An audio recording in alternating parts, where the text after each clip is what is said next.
Fala, gente, tudo bem? Bora pra mais um conteúdo totalmente decente aqui no nosso canalzinho, desta vez respondendo perguntas. Sim, semanalmente eu abro um post aqui na nossa comunidade do YouTube para que você possa fazer uma boa pergunta e eu possa respondê-la. E para quem você quer saber a minha opinião sobre um determinado tema aleatório sobre o qual não necessariamente eu tenho domínio? Não faço a mínima ideia e você deveria rever os seus conceitos. Contudo, nós estamos aqui praticando algo muito comum entre pastores, pastoras, teólogos e teólogas desse mundo afora, que é a opinologia tudológica generalizada, na qual eles respondem qualquer pergunta sobre qualquer tema em qualquer área, sem necessariamente ter qualificação para fazê-lo, mas com o selo de autoridade espiritual. Eu não tenho qualquer autoridade desse tipo, mas meu nome é Bruno Henrique, eu sou doutor em Economia Política Mundial, mestre em Filosofia, graduado em Filosofia, formado em Teologia, pai e companheiro de uma mulher maravilhosa, militante, editor da revista Zelota, também sou educador popular e trabalhador funcionário da educação em uma pós-graduação muito específica aqui nesse país. Muito prazer e seja muito bem-vindo, bem-vinda, bem-vinde ao nosso canalzinho. Considere curtir, compartilhar e comentar aqui para engajar este conteúdo, além de dar uma olhadinha na descrição do vídeo, porque lá tem a chave do Pix, porque vai que tá sobrando uma merreca aí, você pode compartilhar com a gente, ou ainda considerar ser membresia do nosso canalzinho, que é um grupo pequeno, mas fiel e resistente, com conteúdo exclusivo semanal para você, além de cursos e muito mais. O mais eu não garanto, mas a gente coloca dizendo como se tivesse muita coisa aí para você vir com a gente. De todo modo, sigamos para responder a pergunta. Primeira questão. Partindo do dado que o cristianismo é uma religião proselitista, por ter como objetivo evangelizar todas as pessoas do mundo e levar a palavra a todos os povos, como podemos conciliar a fé cristã com respeito à diversidade religiosa e à valorização de outras culturas? Excelente questão, camarada. Cara, essa é uma dúvida que sempre me pegou muito forte por eu não apoiar as missões evangélicas em terras indígenas que estão contribuindo para o desaparecimento de diversas culturas e religiões. Mas, ao mesmo tempo, a Bíblia dá amparo para isso e justifica a ideia de que todos devem ser convertidos. Eu sou cristão, mas não gostaria de viver em um mundo composto só de cristãos e isso parece entrar em contradição com a Bíblia. Excelente questão, muito bom ponto. E acho que para poder respondê-la eu preciso contar um pouco do meu testemunho, né? Acho que eu vou ter que situar um pouco algumas coisas para poder fazer sentido o que eu vou comentar. Aliás, para começar isso, inclusive, né?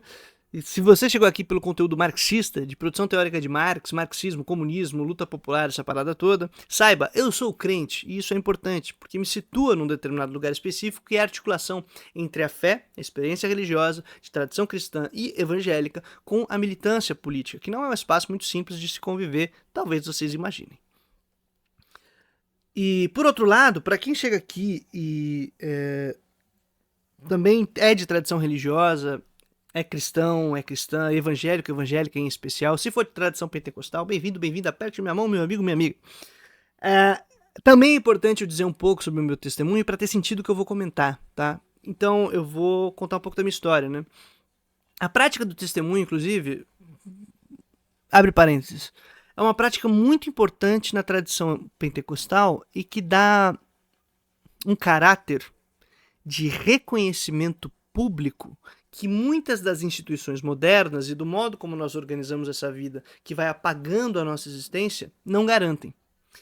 Quando uma pessoa pode contar o seu testemunho na igreja, pede a oportunidade para dar o seu testemunho, para falar, para participar do culto, normalmente, se a gente for pensar numa comunidade de periferia, ou numa comunidade que seja central, não importa, mas que ela tem essa oportunidade dada e ela pode pegar o microfone ou simplesmente se levantar, ir adiante das pessoas e falar para os demais, contar a sua história, apresentar quem ela é, ter um reconhecimento nos olhos dos outros sobre sua trajetória, né? Ela poder apresentar sua vida, ter seu nome visto, seu rosto compreendido pelos outros, assimilado, né? Percebido. E isso gera um tipo de subjetividade que se sente forte, que se sente parte, e que no lugar de ser um CPF, de ser um número de registro, de ser um número de carteirinha de trabalho, um número de você bate seu ponto, seja o número de carteirinha da escola, da faculdade, número da chamada, você não é um número que apaga seu nome. Você apresenta quem você é e apresenta a sua história. Essa prática do testemunho, ela foi e é muito poderosa em muitas comunidades, porque ela dá voz para pessoas que são qualquer pessoa.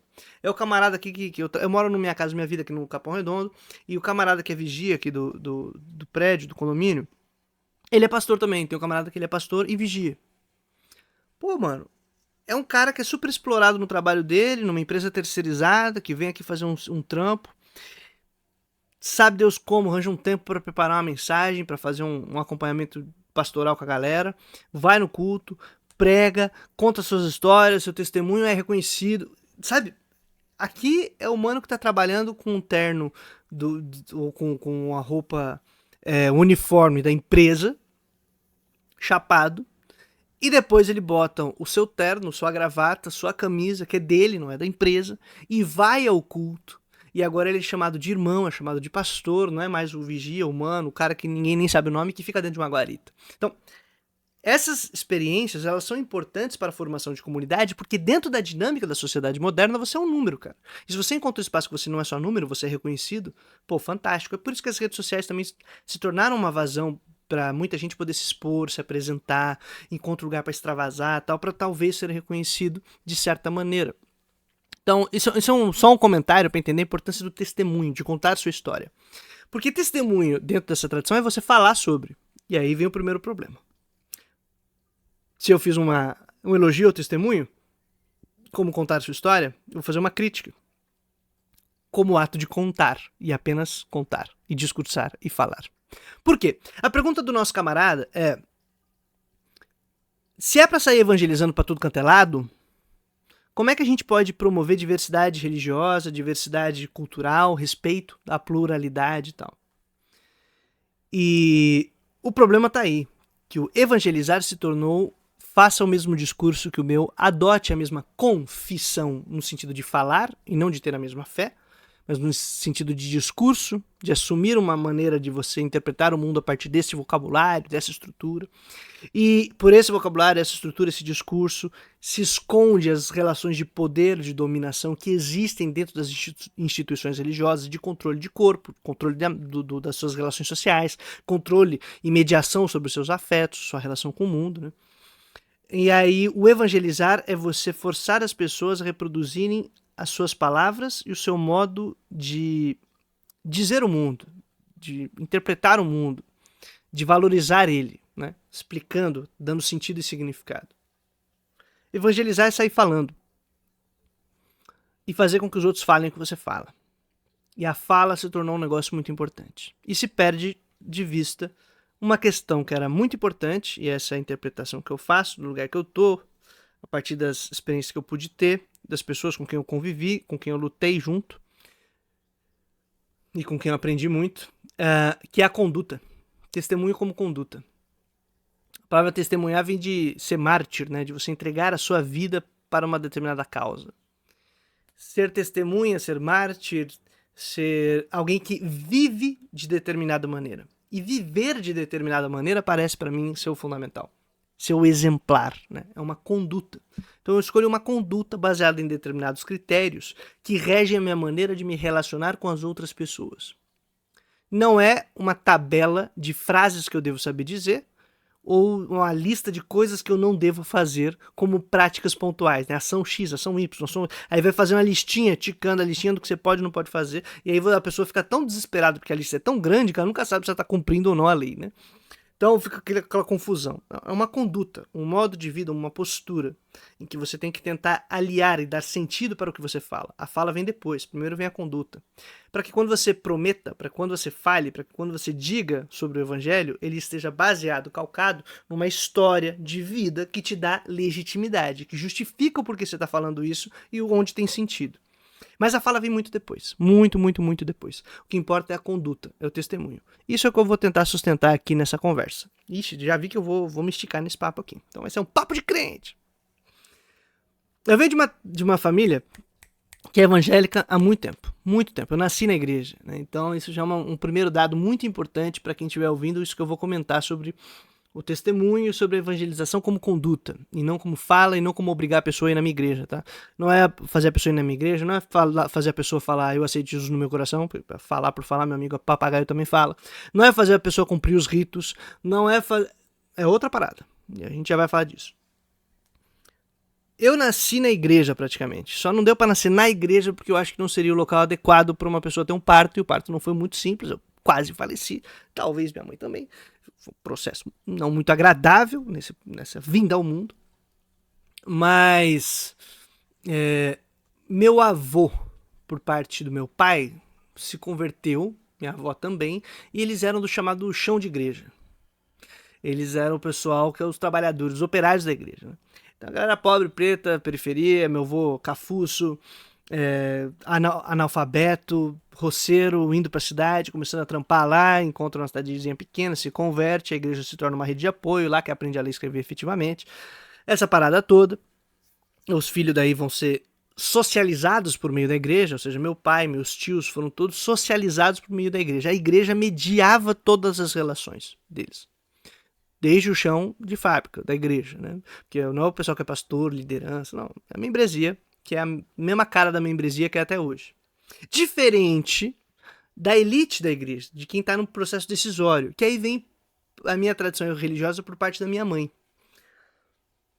Família majoritariamente branca, que de classe média, que teve os privilégios herdados pelo processo de políticas eugenistas de branqueamento de população, né, que era trazer europeu para cá para dar uma terra, um trabalho, garantir para ele, porque considerava que assim que a gente modernizava o país, no início do século XX, daí que vem esse grupo, daí que chegam os pentecostais no Brasil, inclusive, no meio desse projeto de imigrações, e o meu tataravô, chamado Bruno Skolimowski, meu nome é Bruno em homenagem a ele, inclusive, pastor Bruno Skolimowski, é da primeira geração de pastores das Assembleias de Deus aqui no Brasil. O genro dele, Alfredo Reikdal, meu bisavô, é fundador da Assembleia de Deus Ortodoxa do Ipiranga, que tenta ter uma convenção própria, uma igreja muito conservadora, uma Assembleia de Deus muito particular, inclusive. Então, só para vocês irem situando aí, tá? Então, é daí que eu tô falando. Meu pai foi pastor praticamente a minha vida toda, desde que eu tinha uns... acho que ele foi ordenado, brincadeira, ele foi ordenado Foi ordenado quando eu tinha uns 8 anos. Talvez mais, 9. 8, 9 anos, aí meu pai foi ordenado. E ele foi pastor dessa igreja que ele foi ordenado até 3 anos atrás, mais ou menos. Então, meu ambiente de igreja é isso, cara. Eu vivi aí dentro, eu respirei isso, tive uma formação conservadora, li os conservadores que vocês imaginarem aí. Na minha adolescência, tive essa formação mais clássica do evangelicalismo. Pude ouvir de tudo que vocês imaginarem, conhecer de tudo que vocês puderem imaginar que eu pude conhecer do mundo tradicional dessa experiência religiosa. Mas, bondade de Deus e caminhos aleatórios da vida, eu pude conhecer outro mundo também. E nesse processo, eu fui me progressistando, e a comunidade religiosa que eu fazia parte também, ainda dentro de um âmbito muito liberal, muito progressista, mas liberal e tal. Mas foi por meio desse tipo de experiência que eu pude fazer seminário, me formei em teologia, e nesse âmbito da formação em teologia e no seminário, pude ter contato com o pessoal da teologia da libertação, da leitura popular da Bíblia. Era um ambiente muito experimental ainda. Acho que eu fui um dos poucos que foi adiante nessa pegada, nessa toada. Em geral, o pessoal só se liberalizava mesmo, e aí perdia o chão e não tinha muita prática de militância, nem se apegou efetivamente a seguir um conteúdo que fosse político e religioso, ficou apenas no âmbito religioso, e aí quando você fica só achando que é uma questão de discurso, de correção teológica, você fica fraco, você perde o chão, você esquece esse lance da conduta, do modo de vida, e acha que é uma discussão de ideias segurando uma taça de vinho e balançando e vou mudar aqui as coisas. Acho que está muito equivocada essa postura. E aí, por exemplo, quebra uma série de dogmas necessários de serem quebrados, doutrinas necessárias de serem flexibilizadas, listinha das regras dos pecados que você não deve cometer, joga isso aí fora, só que aí perde a conduta, perde critério e perde a relação que constitui base de uma comunidade, que são quais são os parâmetros para que nós possamos viver em conjunto e o que é aquilo que é fundamental para nós guiarmos a nossa vida, podendo uns ajudarmos aos outros a caminhar bem, a seguir no bom rumo. Então, criticar, dizer que está errado, que está errado, ter critério para baliza, como qualquer sociedade, qualquer grupo, qualquer partido tem como militante, né, como filiado a um partido político, qualquer partido tem sua conduta, tem suas regras de como conviver, como militar, quais são as hierarquias aqui a serem respeitadas, a serem estruturadas, porque assim qualquer comunidade humana, ela precisa de uma estrutura institucional, de um parâmetro para guiar a vida, e aí a gente precisa de critérios para estabelecer isso e para, então, portanto, exigir certas condutas de quem participa dessa tradição religiosa. Dito isso, cresci nesse ambiente religioso, fui evangelizado, vamos dizer assim, e não tive a opção de escolha de religião no primeiro momento, obviamente, né? Fui socializado por meio dessa tradição. Só vou ter consciência sobre isso muito mais para frente. E consciência que daí me permite, portanto, assumir, serei religioso. Serei religioso de tradição evangélica e eu manterei ela. Essa é a minha tradição. Eu vou à igreja, eu leio a Bíblia, eu faço as minhas orações e eu tenho um modo de viver. Esse modo de viver, essa conduta, esse testemunho vai ser o balizador para eu conviver com as outras pessoas e tal. Então, mas isso é um processo, foi um longo processo. E para eu entender nesse processo que o que mais importa é como eu vivo e não o que eu digo e nem que peço que as pessoas digam. Então eu não vou para o mundo para convidar as pessoas para irem para a minha igreja. Eu não vou caminhar nas ruas pedindo para as pessoas lerem a Bíblia. Eu posso citá-la, posso utilizar como minha referência para tomada de decisão, compartilho dessa fé e utilizo ela como critério e posso comentar com a pessoa. Mas não quero obrigar ela a ler que ela tem que seguir os preceitos X ou Y. De maneira nenhuma. Agora, aqueles que assumem que estão junto comigo, aí eu cobro. Aí eu falo, meu querido, se não topou, então topou, a gente tem que trocar uma ideia. Mas esse topar também veio pelo quê?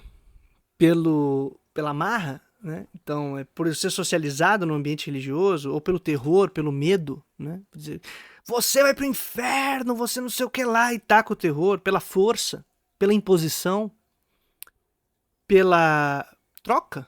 Ou seja, teu filho e tua filha tá precisando de apoio, né? Se ele tá precisando trabalhar, deixa as crianças aqui, na igreja. E ó,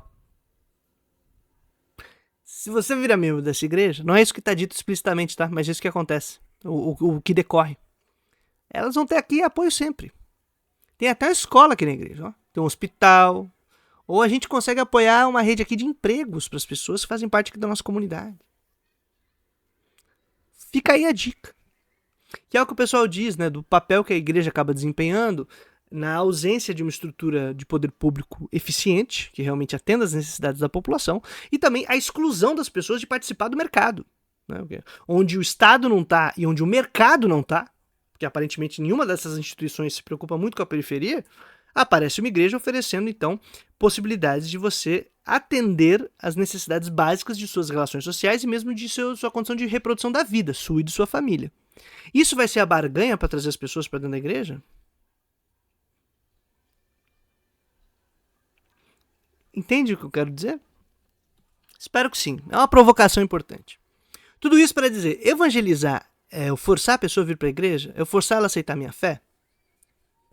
O que será que é boa nova? Né? E aí eu me apego muito à interpretação de ler esse texto que Jesus fala que a boa nova está chegando. Né? Tem vários textos que falam sobre a boa nova, o evangelho, a boa notícia. E a boa notícia em geral está envolvido com o modo como as pessoas estão sendo atendidas. Olha, gente, o reino dos céus está próximo, a boa notícia aí está chegando, muito massa. Por quê? Porque os pobres estão sendo cuidados, os cegos estão vendo, os doentes estão sendo curados, os famintos estão comendo. Né? Aquele que está com sede está tendo água, aquele que está com frio está recebendo vestimenta, aquele que foi preso está sendo visitado, o estrangeiro está sendo acolhido, o doente está sendo apoiado, está recebendo cuidado. Esses efeitos do evangelho são o que mostram se o evangelho está sendo vivido e testemunhado ou não. São esses os efeitos. E não é um efeito para a nossa comunidade, para a nossa igreja. Não é um efeito para os nossos, é um efeito para todos. As pessoas pobres estão sendo atendidas. Os doentes estão sendo cuidados. Não são os nossos. A nossa fé está sendo espalhada? Não. Não. Os nossos dogmas estão sendo colocados para o mundo inteiro? Não. Não é esse o critério. Não é esse o critério. As cartas de Paulo, por exemplo, são cartas que exigem conduta de quem já está no movimento. E eu nem concordo com tudo que está lá. Tem muita coisa que tem que ser analisada e criticada, e por isso eu, inclusive, sempre dou a dica do trabalho da Elsa Tames. Seja o livro Contra Toda Condenação, que em português é muito difícil de achar, em espanhol é mais fácil de arranjar o PDF, Contra Toda la Condena, e o outro dela, que é o Luchas del Poder en los Orígenes del Cristianismo, né? As lutas de poder nas origens do cristianismo, que não tem tradução em português, a gente gostaria de fazer, mas não temos dinheiro para isso.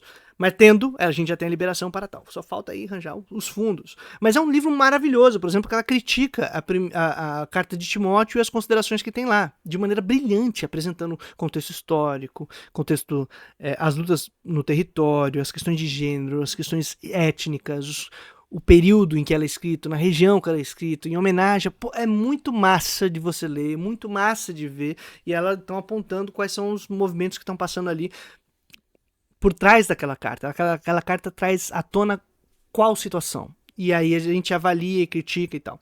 E tudo isso para dizer, as cartas de Paulo são para quem já tá dentro. Não é para você sair cagando regra na cabeça dos outros, entendeu? E isso para mim é uma coisa muito importante. O evangelizar é ter conduta. Ter um modo de vida em que as pessoas respeitem o que você diz, respeitem o que você fala, respeitem a sua posição no mundo. Tenham respeito e confiança. E que isso afete as pessoas para que elas também alterem suas condutas, mas não por força e nem pelo gogó. Pelo modo de viver. Pô, esse camarada tem um jeito de viver, eu confio. E tem um jeito de viver que me ensina a amar o próximo. É isso. O que eu tenho que fazer? Amar o próximo. Amar o próximo como a ti mesmo. E essa história do amar o próximo como a ti mesmo é muito boa. Porque a história é basicamente o seguinte. Chega um camarada lá, Jesus pergunta para Jesus o que eu tenho que fazer e tal. Aí Jesus pergunta, o que está escrito? Jesus, o que eu tenho que fazer para dar a vida eterna? O que está escrito no texto? E como você lê? Né? Duas perguntas importantes. O que está escrito e como você lê? Olha, ama a Deus acima de todas as coisas, respeita seu pai e sua mãe, não sei o que, e ama o teu próximo como a ti mesmo. Vai lá e faz isso que tá tudo certo. Aí o camarada, não, peraí.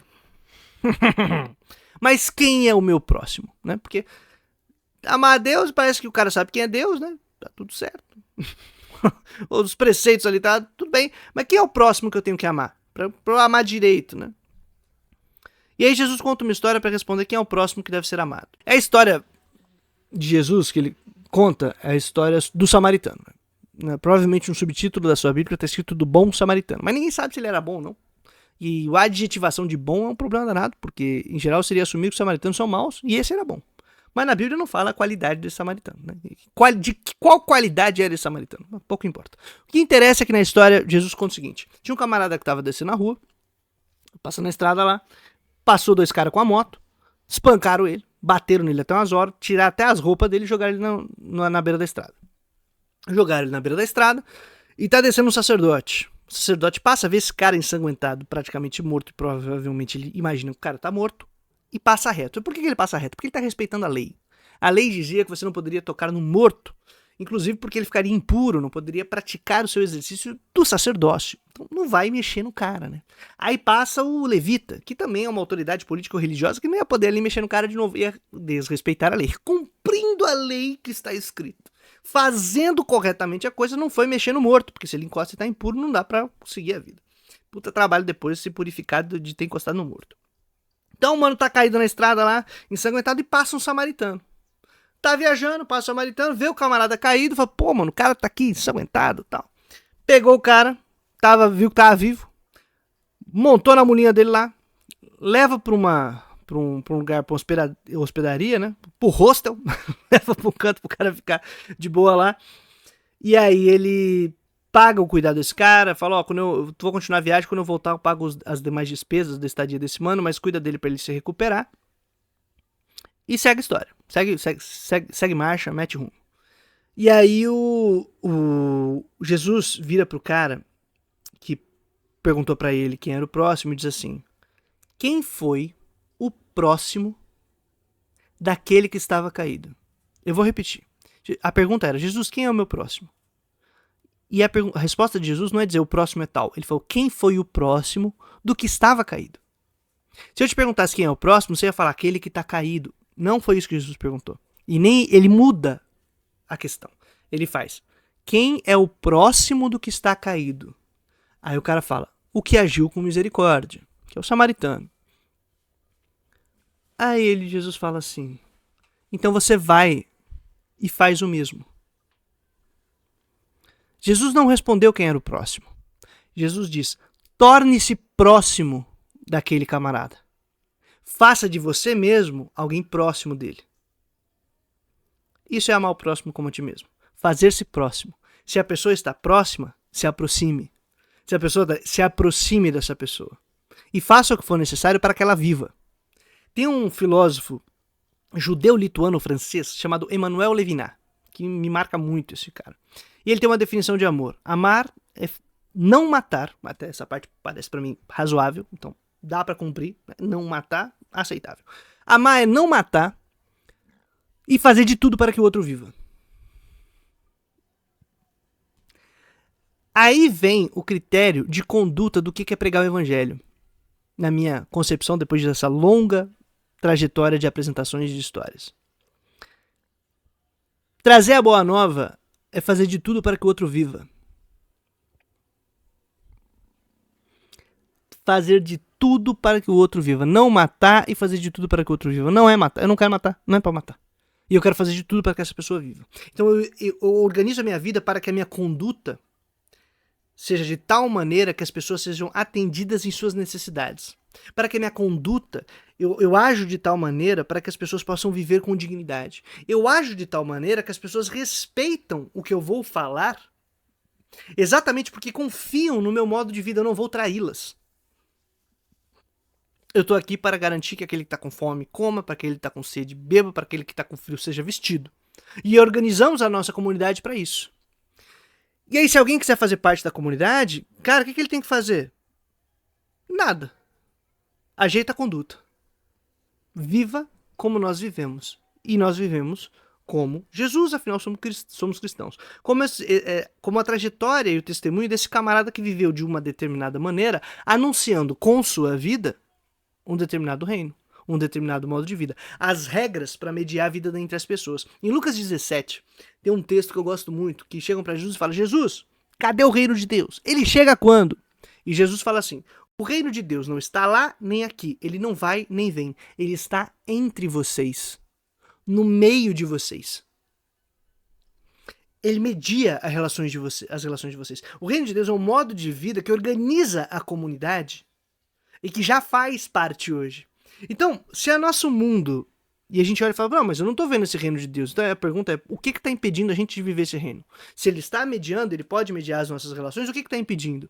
Ah, tem maluco que ainda está com fome, no reino de Deus não tem fome. Tem maluco que está com sede, no reino de Deus não tem sede. Tem maluco que tá com frio e a gente não pode deixar esse cara desabrigado. Tem cara que não tem casa, tem cara que está precisando de cuidado, tem estrangeiro que precisa ser acolhido, não deportado. Temos que cuidar do estrangeiro. Tem preso que precisa ser visitado, porque ele precisa ser ressocializado, reinserido nessa sociedade e não massacrado e punido ainda mais. Então, toda a dinâmica de vida exige um tipo de conduta. E essa conduta não é gogó. Então, se a gente for fazer uma missão transcultural, intercultural, sei lá que raio de nome que vocês vão querer dar, a gente vai lá na Cafundó do prego, não sei o quê. Pra quê? Pra fazer o pessoal entrar na igreja, botar um terno, bater continência pra bandeira dos Estados Unidos, ajoelhar no crucifixo, fazer a arminha com a mão, gritar Bolsonaro, ou mesmo uma confissão de fé aleatória, ou a gente vai lá simplesmente porque o nosso objetivo é cuidar das pessoas. Então, posso prescindir, inclusive, de ficar andando com a cruz no peito. Posso prescindir de ficar tendo que pregar o evangelho, do sentido de ficar discursando. O pessoal gosta muito de uma frase do São Francisco de Assis, se eu não me engano, né? Pregue o evangelho, se preciso com palavras. Eu já ouvi isso em vários ambientes, seja conservador, seja ambiente católico, protestante ou mesmo progressista. Pregue o evangelho, se preciso com palavras. Aí em seguinte só vem palavras, né? O se preciso é esquecido. Vem só gogó, vem só garganta. É só pregação expositiva, 12 pontos que você tem que aceitar, o que você pode e não pode fazer, listinha de pecado. Pô, puta. E a conduta, o testemunho, dane-se. Né? E aí você pode ter o quê? Uma conduta completamente equivocada. Você pode ter um modo de vida completamente errado. Você pode não cumprir com os preceitos que você mesmo diz. É uma questão de ajuste do discurso. E aí as instituições vão perdendo seu caráter de cuidado e de pregação, de testemunho do evangelho, e são só proselitismo mesmo, só gargantada. O levar a boa nova para toda criatura, me parece que não era sair dizendo o que Jesus fez ou não fez, ou dizendo se a Trindade existe ou não existe, se o diabo tá aqui ou não tá, se o inferno existe ou não... Não era nada disso. Era exclusivamente. Você faz parte aqui do nosso grupo, da nossa tradição? Sim. Tem umas coisas que a gente precisa fazer aqui. A gente compartilha o que a gente tem, a gente organiza a nossa vida para poder cuidar uns dos outros, e a gente quer construir um mundo aí em que a gente possa já começar a vivenciar esse reino que está chegando a qualquer momento. Ele é eterno, então ele não começa no dia tal. Porque se ele começar no dia tal, ele já não é eterno, né? Ele perdeu aí o caráter de eternidade, mas essa foi uma brincadeira teológica que eu acabei de fazer, e abstrata. O ponto é, existe um modo de vida, e a gente topa ele ou não. E aí, assim, só para finalizar, eu acho que se a gente entender por esse sentido, é plenamente possível, viável e necessário, inclusive, que eu não ofenda as demais religiões. Que eu não queira acabar com elas e nem suprimir o pessoal e tornar todo mundo cristão. Se quer seguir Jesus, tem um modo de vida, tem uma conduta. Se quiser vir com a nossa comunidade, show de bola. Se não quiser, fique em paz. Deus te abençoe. Por favor, só dá... Garante que o pessoal que tá com fome coma, que o pessoal que tá com sede beba água, que o pessoal que tá com frio seja vestido, né? Isso é trazer vida, dignidade, salvação para a vida daquelas pessoas. Né? Atender aqueles. E aí é engraçado porque nesse texto de Mateus que Jesus fala isso, é uma parábola que ele conta, e ele fala assim, que naqueles dias, né, indicando que no futuro teria um grande julgamento, e o julgamento seria quem vai para o reino dos céus e quem vai para a perdição. E aí no reino dos céus entraram aqueles... Vocês que estão aqui desse lado. Vocês que deram de comer para quem tava com fome e todo esse negócio que a gente falou até agora. Então, deu para beber quem tá com sede, vestiu quem tava com frio, cuidou do doente e tal, e tal, e tal, e tal. Visitou o preso. Aí falou... Mas... E aí as pessoas que são convidadas pro reino falam para ele assim... Mas quando que a gente fez isso? Tipo, os caras nem se ligaram. Falam, eu nunca fiz isso. Você disse que... porque Jesus fala assim, né? Quando eu estive com fome, vocês me deram de comer. Quando eu estive com sede, vocês me deram de beber. Quando eu tava com frio, vocês cuidaram de mim. Quando eu tava preso, vocês me visitaram. Quando eu... E vocês fizeram isso. Mas Jesus, a gente nunca fez isso não, ó. Eu nem te conheço. Pra ser bem sincero, Jesus, eu nem te conheço. Nunca te vi, meu irmão. Quando é que eu fiz isso? E aí Jesus responde pra essas pessoas. Quando vocês fizeram a cada um dos meus pequenos aqui. Meus irmãozinhos, meus camaradinhos, meus fitas aqui, ó. Molecada, galera, você cuidou desse pessoal? Tava cuidando de mim. Os caras nem sabiam, mano, porque é a questão de conduta. A parábola ela é muito forte, tá ligado? É uma questão de não é saber identificar pela fala. Não é saber identificar porque eu sigo essa cruz, essa imagem, essa cara desse cara, eu vou nessa igreja. É pelo modo que eu vivo. É esse o determinante, é esse o crivo. E aí, por outro lado, ele vira pros outros caras. E vocês afastem-se de mim, porque nunca fizeram isso comigo. Nunca cuidaram de mim nisso. Nunca fizeram nada disso. Mas, Senhor. Acho que tem até uma passagem, se não me engano, é em Lucas 7. Eu já não lembro mais de cabeça. Eu sou muito ruim com os números. Por motivos específicos, um dia eu conto. E aí tem uma passagem que até Jesus fala assim... Os caras chegam para Jesus e falam: Jesus, em teu nome nós expulsamos demônios. Em teu nome nós entoamos louvores, falamos com o Senhor dos céus, fizemos grandes cultos, mega igrejas e uma grande palavra do Senhor que mobilizou multidões. Jesus, afastem-se de mim porque eu não conheço vocês. Porque não é isso. Isso mostra, cara, o que é importante, entendeu? O que é importante? O que realmente é fundamental? É uma conduta, é um modo de vida. E aí, só para não perder o bonde, isso pouco importa se o cara é conservador, se o cara é progressista, se o cara é liberal, se o cara é não sei o que. É a conduta. É aí que a gente vai pesar o negócio. É aí que vai ser a coisa mais importante. E eu falo isso porque eu tenho muito progressistinha, muito pastor progressista que fica aí com uma discurseira de diversidade, de amor, de carinho, e é só gargantada. Não tem conduta, não tem testemunho. Não tem testemunho. E aí é um proselitismo que paga de bom moço, entendeu? Vem com um discurso legal, mas na prática não tá trazendo conteúdo nenhum de vida para as pessoas. E a gente tem que ficar atento. Então, assim, se as pessoas reduzissem ou compreendessem o evangelho como essa conduta, como esse testemunho, você não tem que negar as demais religiões nem combater elas. podem ser seus camaradas e tá de boa. E aí acho que eu teria muito papo pra puxar, pra esticar sobre várias questões da vida, que eu acho que eu esticaria até demais. Mas eu acho que é isso, cara. Tem muita gente que trabalha há muito tempo esse lance de você ter trabalhar com a diversidade religiosa, com a proteção do direito religioso de todas as pessoas, com você não ser ofensivo, com você proteger a pluralidade, essas relações de convivência, de estar junto, né? Isso é fundamental. Tem um livro muito clássico, por exemplo, de um cara chamado Hans Küng, que é exatamente por uma ética mundial, né? Que fala sobre uma ética religiosa para que a gente consiga ter um convívio no âmbito de diversidade e tal. Eu tive em 2023 com o pessoal do Conselho Mundial de Igrejas na Malásia e a gente teve muito papo sobre isso também, sobre diversidade religiosa, convivência. Então tinha a galera de outros grupos religiosos trabalhando com a gente. Aqui no Brasil tem muita gente que faz o diálogo interreligioso. Uma camarada que eu gosto demais, que também faz esse trampo, especialmente na relação com religiões orientais, especialmente de tradição indiana, hindu, é a Angélica Toches, por exemplo. Pô, fantástico, cara. O trampo dela é muito massa, o testemunho dela é muito da hora. Quando ela conta com você, ela conta a história dela pra você, quando ela te apresenta e te ensina esse modo de perceber o mundo, de se relacionar com o mundo, no âmbito de convivência, de diálogo interreligioso, de respeito, pô, é muito massa, cara. E aí a gente tem uma conduta, um modo de vida, em que a gente possa, inclusive, ter autoridade pra frear o camaradinha que tá atropelando os outros, pra frear o camarada que quer ser simplesmente um conquistador do mundo, e falar, não, meu amigo, a gente não veio pra dominar, a gente não veio pra conquistar. Definitivamente não é isso que o evangelho faz. Né? Pregar a boa nova, trazer a boa nova, levar a boa nova, viver a boa nova é dar testemunho, é ter uma conduta para você poder apresentar. E apresentar a vida, não apresentar só na garganta. Então aqui, ó, pode olhar para mim. Tá aqui, ó, tira a prova. E aí tem que ter muita brabeza para fazer isso aí, viu? E aí exige um tipo de conduta que sim, a gente é cobrado não só por nós, mas senão por todos. Porque as pessoas vão pedir, cara, e aí? Assumir um compromisso, o desenvolva. E ao mesmo tempo, respeitar. Pô, esse cara realmente leva a sério o que ele tá dizendo. Esse camarada aqui respeita, esse camarada aqui ele tá vivendo uma fé que é condizente, né?